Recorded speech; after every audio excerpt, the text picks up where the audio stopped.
This is PMO Consultancy. I'm Nick. This is Calvin.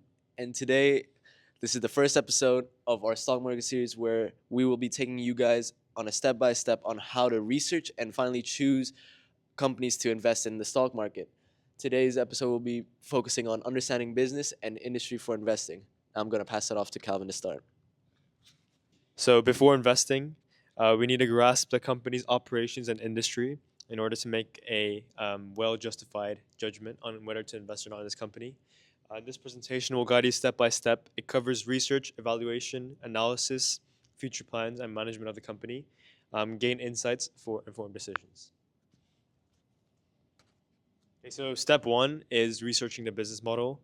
First of all, you want to identify core products or services that this company offers. For example, for Apple, their main products are the iPhone, iPad, and Apple TV, and there's many more products.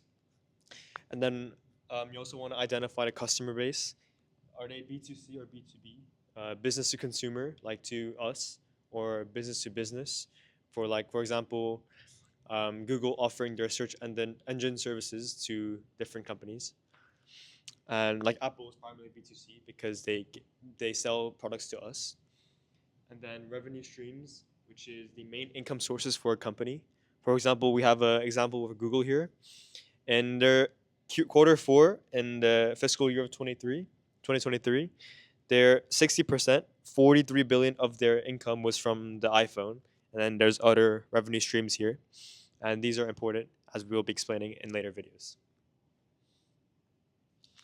Now, evaluating the industry and sector. Number one, the sector identification. Determine the company's sector. Is it technology, healthcare, or energy? Number two, growth and risk. Assess industry growth. Is it expanding, stable, or declining? Account for risks. Does it have regulatory or tech risks? Emerging trends or disruptors. For example, a expanding sector could be like the technology sector, while a stable sector could be consumer staples that people will be using no matter what of its because of its elastic demand. And risks such as or technology, the growing concern of technology in our lives and AI use that could be a problem for that sector. And you need to know all of these before investing in a company.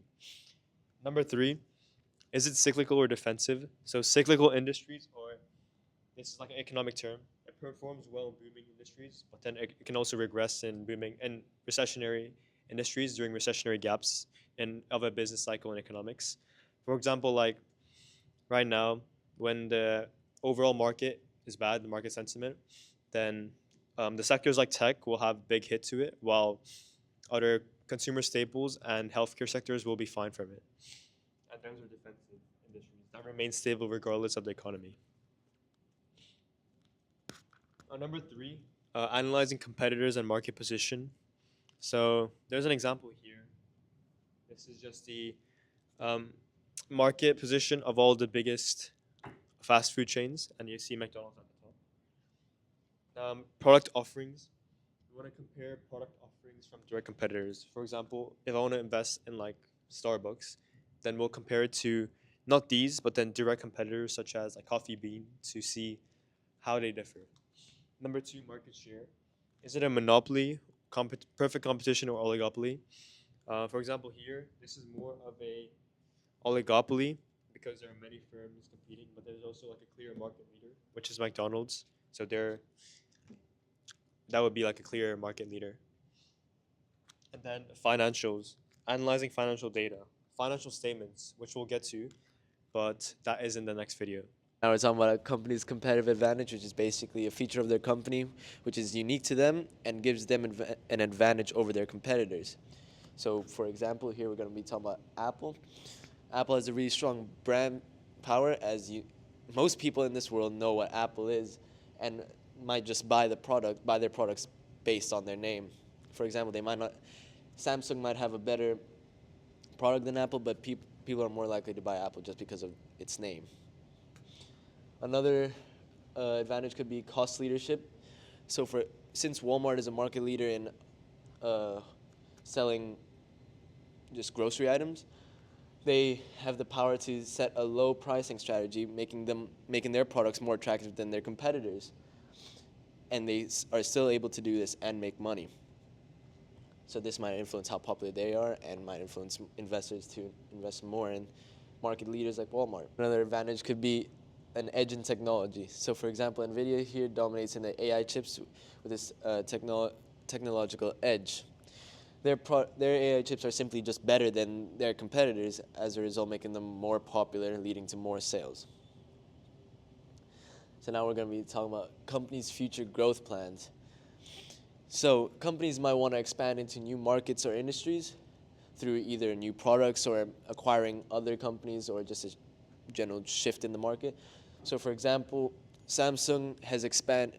They started as making phones and technology, but now they have expanded and now they have hospitals and they have tanks and they sell other military technologies. They do this as a form to like spread their wealth across different markets, and this allows them to essentially just grow as a company.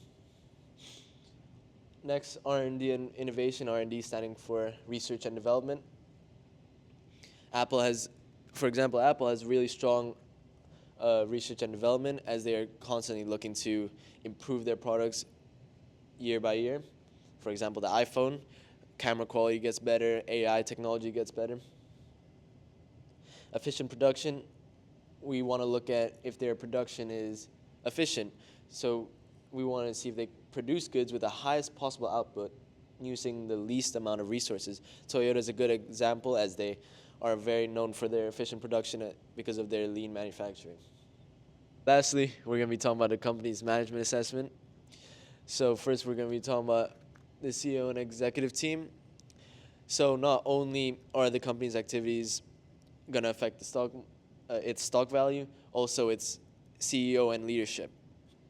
So for example, right after the US presidential election, where Trump became the new president of the US, Musk was appointed a position in government, and because of his relationship with President Trump, Tesla stock went up in value. Next, we're talking about the long-term vision. This is just a company's long-term goals, and as long-term investors, we are interested in this as we want to know the company's direction long-term. So for example, Google, they want to improve their search engine through AI, through the implementation of AI and cloud computing. Lastly, we want to know how these companies handle challenges, because economic downturns, inflation, recessions, this happens all the time, and we want to know how a company reacts to these things, as this influences how volatile their stock can be.